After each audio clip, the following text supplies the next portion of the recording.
Vida done,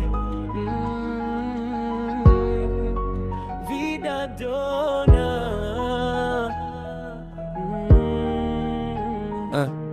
Vida bomu, vijana wanapotea, wanafungwa, wanafariki, wanaishi kwa mateso.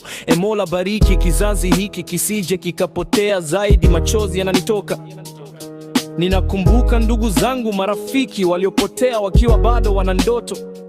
Kizazi kimebadilika, ama ni kizazi cha nyoka? Dunia iko mwisho, maandiko yatobadilika, neno litasimama hata kama dunia ipinduke. Ugumu wa maisha ndo umewakaba vijana, wengine kuvuta ndumu, wengine kukaba mitani. Mademu wagumu, watoto hawajulikani baba yao nani. Maandamano kila kona, machozi yametapaka. Tanzania huzuni kwa wapambaniaji, wenye mamlaka wako kimya.